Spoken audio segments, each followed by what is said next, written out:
Hello guys! So for today's video, gusto ko lang ibahagi yung mga ginagawa ko dito sa aking sari-sari store para mabilis lumago. Kaya kung gusto mong lumago ang inyong sari-sari store, kaya panoorin nyo to hanggang dulo at huwag kalimutang mag-like, subscribe. Kaya keep on watching lang kayo guys, no? Gusto ko lang ibahagi lalo na dun sa mga nag-umpisa pa lang mag sari-sari store, no? Para magka-idea.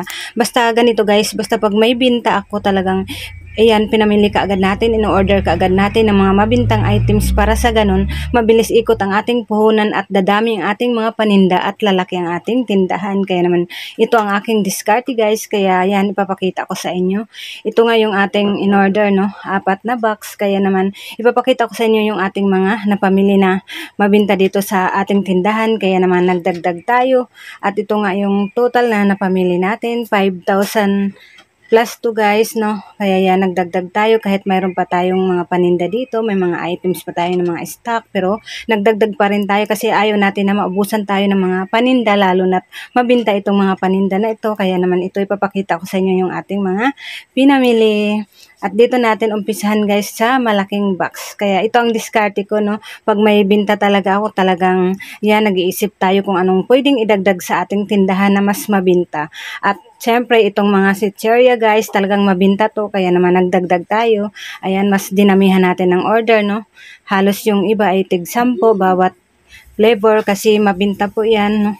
At maganda kasi tingnan na punong-puno din yung ating mga kutkutin, talagang panghatak customer, lalo sa mga bata, no? Marami silang pagpipilian, kaya naman, kaysa naman natutulog yung ating pira, o diba? Ipamili na rin natin ng mga mabintang mga paninda para sa ganun, mabilis, hindi natutulog yung pira natin at mapaikot kaagad natin. Kaya sana lang na wag natin ipautang kasi pag pinapautang natin, yun, tatagal pa talaga. Hindi mo kaagad ma-rolling, no? Kasi nasa tao pa. Ipaggas lang, pero sa akin guys, sa awa ng Diyos ay hindi na tayo masyado nagpapautang. Yung pinapautang lang natin, yung mga taga dito, yung mga suki na talaga natin, no?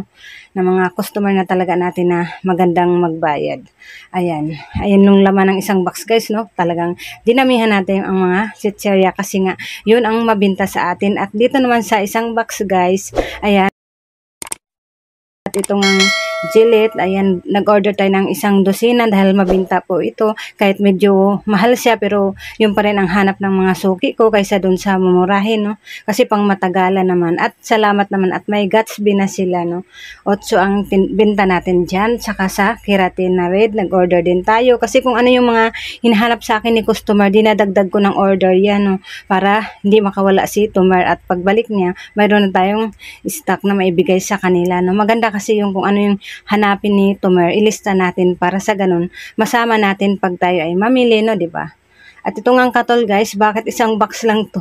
10 box ang in-order ko. Mabinta kasi itong katol ngayon guys kasi malamok. At itong Sunrocks, ayan, nag-order tayo, nagdagdag lang ako. Bili na lang tayo ng kulang, no, doon sa malapit dito sa grocery. Ay, ito ay hinatid lang kasi sa atin, no, in-order lang natin.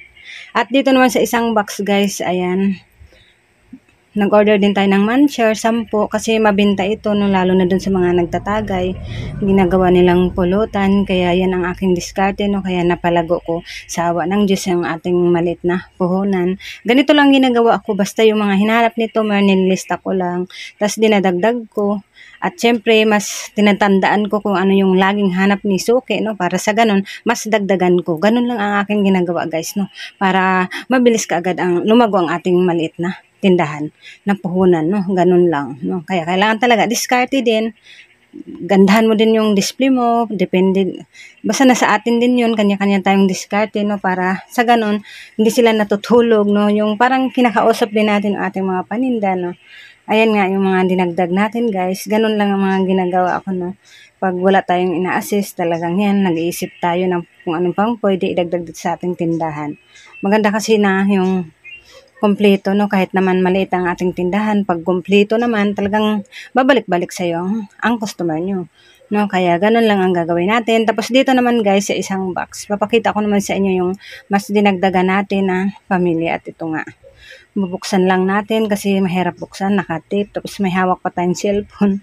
Siyempre, bahagi ko muna sa inyo bago natin i-display, no, para sa ganun, magka-idea din yung mga gustong mag-sari-sari store, no, kung ano yung mabinta dito sa ating tindahan. At ito nga, chicherya pa rin. Kasi dinagdagan natin at mga dilata na yung mga mabibintang dilata na yung sa ilalim guys na dinagdagan natin. Ayan, puro pa rin mga chicherya, mga candies na mga mabibinta. Ayan. May freeze, champi, mga kung ano-ano, pochi, mga ganun mga in-order ko guys. Yung mga konti na lang kasi yung iba ay marami pa ako dito stock. Kaya, ayan. Ayan lang yung ating na order guys. Halagang 5,000 na ito guys, no? 5,000 plus. Ayan ay ang ganyan na siya karami. Ganyan lang. Kasi ang mahal na kasi ng mga bilihin ngayon. Kaya yan lang guys. Ayan. Ganyan lang ating mga ginagawa. Ayan. Mag-display na naman tayo. Kaya yan guys. Maraming salamat. At huwag kalimutang mag-like, subscribe. God bless us all.